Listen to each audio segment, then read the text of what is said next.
Bonjour, j'espère que vous êtes en forme aujourd'hui. Alors aujourd'hui, j'ai envie de vous proposer un petit cours plus pour le réveil, pour le début de journée. Parfois, on se lève, on peut avoir des petites raideurs dans le dos par rapport à notre posture de sommeil ou par rapport à notre matelas, oreiller, peu importe. Alors, si vous vous réveillez puis que vous avez envie juste de vous étirer, même dans votre lit, c'est parfait. On n'aura pas besoin de bloc aujourd'hui, mais je vous suggère d'avoir une sangle ou peut-être une ceinture de robe de chambre ou quelque chose du genre. Alors, c'est un cours qui va viser vraiment le bas du dos, qui va viser également un petit peu le bassin, les hanches, puis c'est vraiment niveau débutant, niveau 1. Alors, on va commencer sur le dos. Donc, généralement, on aime beaucoup les cours qui commencent sur le dos. Alors, on va commencer tout simplement avec une flexion des deux genoux. Et puis, on va juste laisser l'entièreté de notre colonne se déposer sur notre tapis. Alors, c'est sûr, on peut faire ça dans le lit, mais des fois, quand on a une surface qui nous supporte un petit peu plus, c'est mieux. Donc, pour commencer, on va juste commencer avec des mouvements. Les deux genoux vont faire des mouvements d'essuie-glace. Donc, très lentement, en gardant le haut du dos, les deux épaules collées au sol, on va juste commencer à ressentir ce qu'il se passe dans notre corps. Alors, on va y aller 5 à 10 fois de chaque côté pour assouplir. Alors, le mouvement est très lent, très contrôlé. Puis, on va essayer d'observer s'il y a un côté qui a plus de raideur que de l'autre.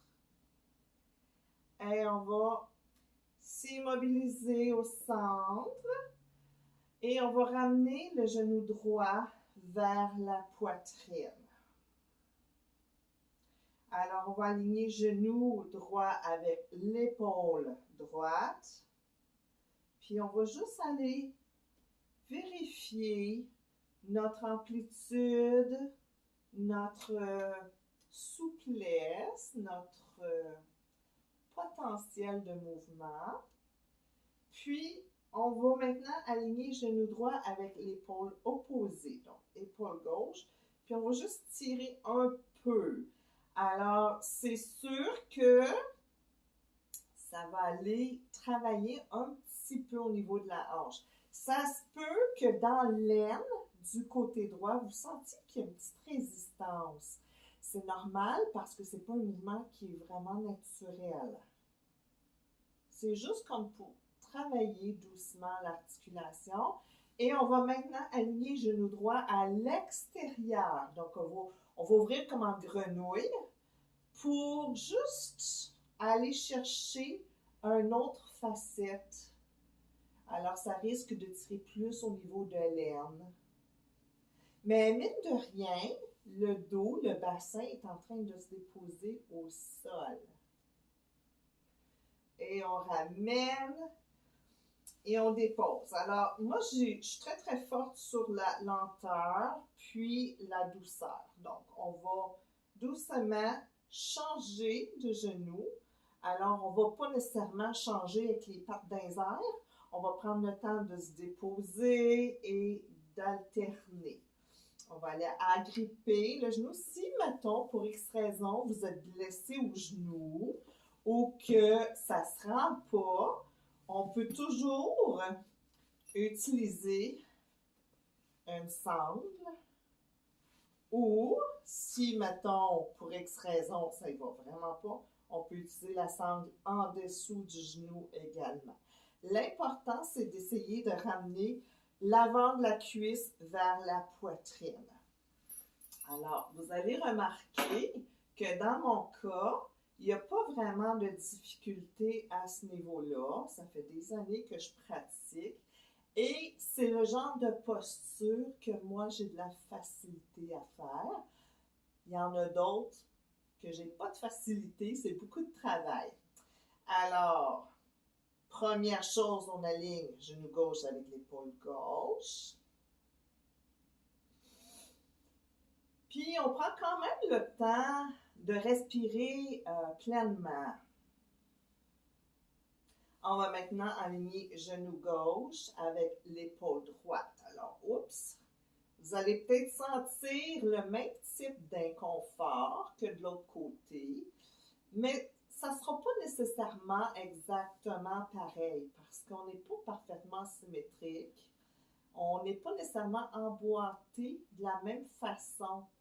Même si c'est drôle à penser ça, dépendant de nos postures, des blessures, puis des fois c'est juste un coup de hasard. On n'est pas pareil des deux côtés. Alors, c'est super intéressant d'observer. Et on va voyager le genou à l'extérieur de l'épaule. Donc, on va ouvrir de côté, plus en grenouille. Alors, comme je vous dis, c'est pas parce qu'on n'est pas flexible qu'on ne doit pas travailler. On revient au centre, on dépose le pied gauche et cette fois-ci, on ramène encore une fois le genou droit vers la poitrine et on étire la jambe. Alors là, c'est une autre sensation. Les jambes s'en vont dans des sens opposés. La jambe qui est allongée au sol, on va ramener, retrousser les orteils vers le plafond, donc faire une flexion des orteils. Puis, on va tirer un petit peu, doucement. Alors, toute posture de yoga ou tout étirement ne doit jamais créer une douleur. Ça se peut qu'on sente que ça tiraille parce que ça travaille, ça étire, on est ankylosé, ça active des petites sensations dans le corps. Pourvu que ça reste dans le confort, c'est correct. Du moment qu'on sent une douleur vive, on revient en arrière ou on se positionne différemment ou on prend une petite pause tout simplement. On va plier le genou gauche, déposer à nouveau, puis on ramène l'autre genou vers la poitrine pour allonger. On va retrousser les orteils. On essaie de pousser de façon à ce que le talon s'allonge pour comme s'étirer vers le mur devant nous. Puis on ramène. Et si vous êtes capable de juste rentrer le ventre, juste aspirer tout vers l'intérieur, vous allez sentir que ça crée de l'espace puis ça travaille. Alors, mine de rien, on est en train d'assouplir les structures, les muscles, les tissus, même au niveau des organes internes, les intestins, ça crée, avec le mouvement mécanique de la respiration, ça crée comme un petit massage en même temps. Excellent, on va relâcher. Et on va maintenant utiliser notre sangle pour aller chercher le pied. Alors ici, on ne veut pas que ça soit trop dans l'arche du pied. On ne veut pas que ça soit au niveau des orteils parce que si on tire et que ça glisse, ben c'est pas agréable. Puis on peut se blesser, mais juste à un endroit où est-ce que c'est quand même confortable. Alors, si c'est possible d'allonger la jambe, on le fait. Si on veut garder le genou un petit peu plié, c'est pas grave. On va tranquillement s'aligner vers l'allongement, l'extension de la jambe, mais ça se peut que ça ne soit pas aujourd'hui. Et à partir d'ici, on s'assure de bien enraciner le bassin, comme on veut créer comme une sensation que le bassin est carré et bien accoté à terre. Puis on peut juste, on tire pas trop fort, on veut pas créer de douleur, mais si vous sentez que ça étire un petit peu, c'est correct, c'est normal. On va même faire des petits mouvements de pointer les orteils, flexer les orteils. Là, vous ne me voyez pas, mais on va faire pointe et flex. Pointe et flex.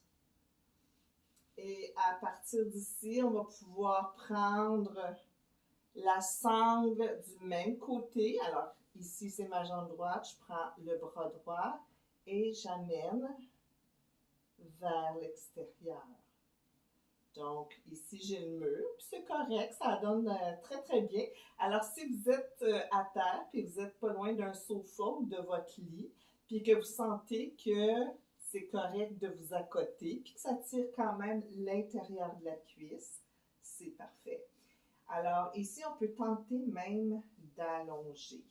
Alors, peut-être qu'on va avoir tendance à ce que l'autre hanche veuille suivre le mouvement, mais ça va être très important de presser la hanche vers le sol pour créer un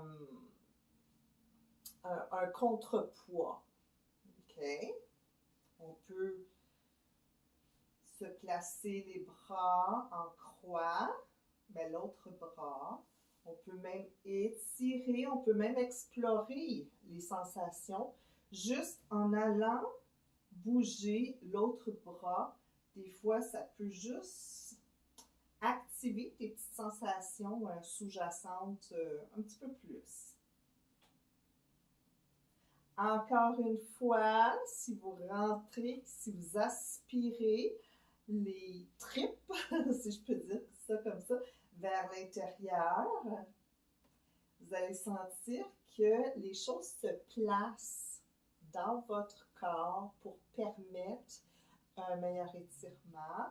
Puis bien entendu, on va respirer lentement, calmement.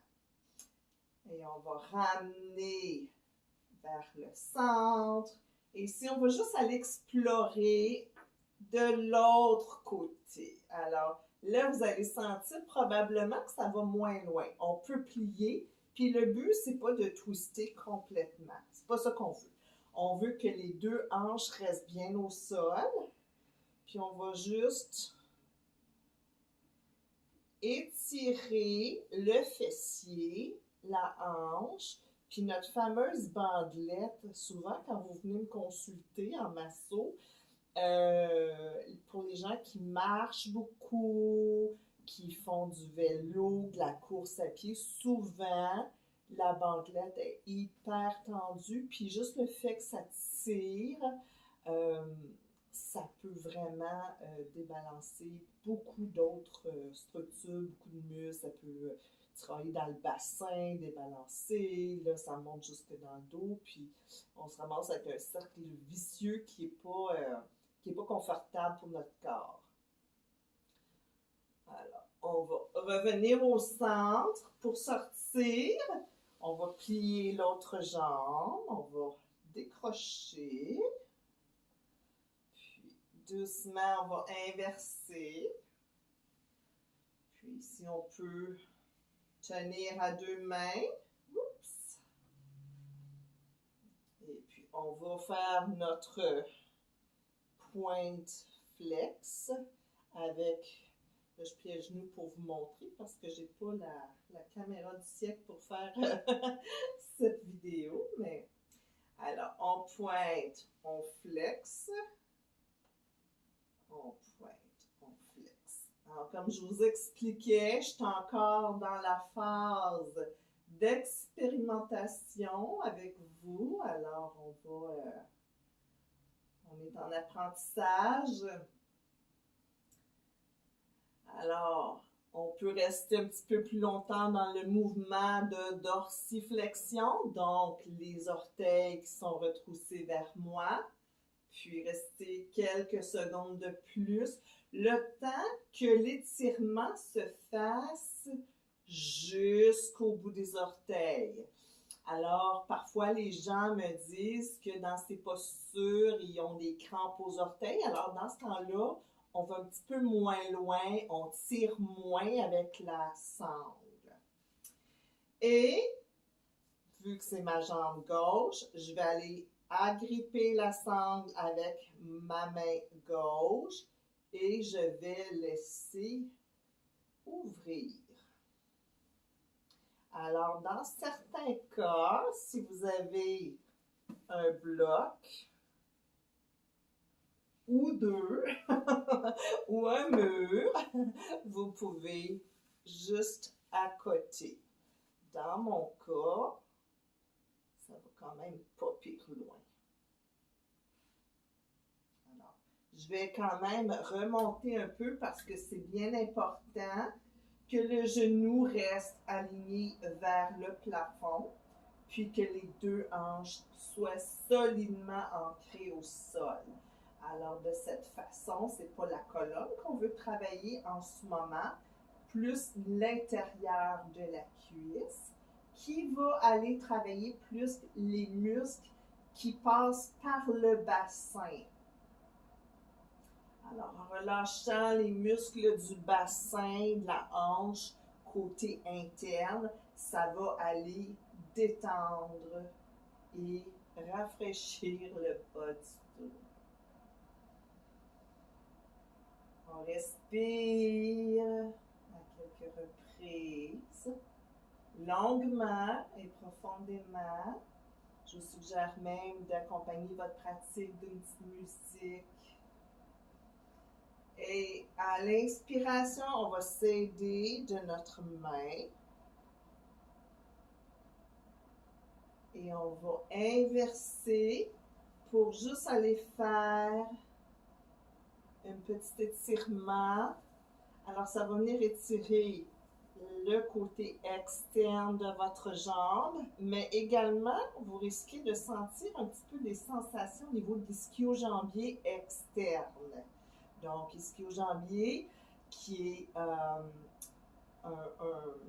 un groupe de 3 muscles à l'arrière de la jambe, de la cuisse.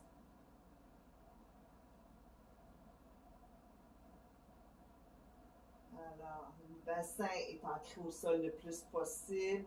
On rentre le ventre, puis vous allez voir, il y a comme une magie qui opère dans ce temps-là.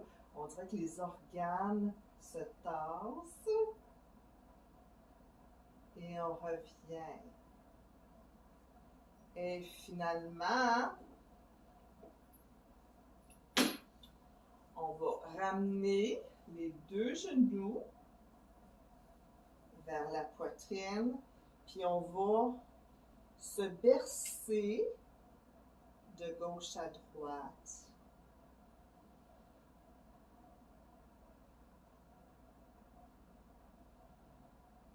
Ceci va aller juste comme assouplir davantage, puis le fait qu'on bouge sur nos muscles, ça va comme faire un petit massage, ça va relâcher les ligaments au niveau du sacrum, le bas du dos, les articulations sacro-iliaques. Souvent, elles sont en cause pour des inconforts lombaires. Puis si on veut, on peut même faire des cercles dans un sens et dans l'autre sens. On peut ouvrir également d'un côté et de l'autre. Alors, petite parenthèse, si vous voulez travailler les abdominaux, vous pouvez passer un petit peu plus de temps sans aller trop loin. Alors, quand je fais un mouvement de va-et-vient, veux pas, mes abdominaux sont impliqués, sont activés, sont sollicités. Et c'est la même chose dans ce sens-là. On n'est pas obligé de faire des redressements assis. On peut aussi déposer juste une jambe et travailler les abdominaux de cette façon-là. Alors, qui dit des abdominaux qui sont plus forts, dit qu'il y a un meilleur support au niveau du dos. Alors, un peu. Et on va, si on est capable d'aller chercher les pieds pour faire ce qu'on appelle un happy baby, posture du bébé heureux. Alors, un bébé dans son lit, qui joue avec ses orteils, qui découvre son corps. Alors, j'aime bien, durant la pratique, retourner dans cet esprit-là. Quand on était jeune, on faisait toutes sortes de singeries, on était actifs, on était mobile, on faisait ça dans la joie. Alors, c'est un petit peu ça que j'essaie de vivre quand je m'entraîne, quand je fais mes pratiques. Alors, voilà. Et doucement, alors j'ai pas fait grand-chose, mais je sens qu'il y a quand même une petite activation au niveau des abdominaux. On va maintenant pouvoir allonger les jambes et se reposer un peu. On peut prendre pendant 5 minutes, minimum 3, une posture de Shavasana, qui est la posture du cadavre, sans bouger. Alors, juste ouvrir les paumes de main vers le haut, en laissant un espace entre le bras et le corps. Faire la même chose, ouvrir légèrement les jambes et laisser tomber les pieds. Et juste ressentir le bonheur d'être dans son corps. Un corps qui est libéré de tension.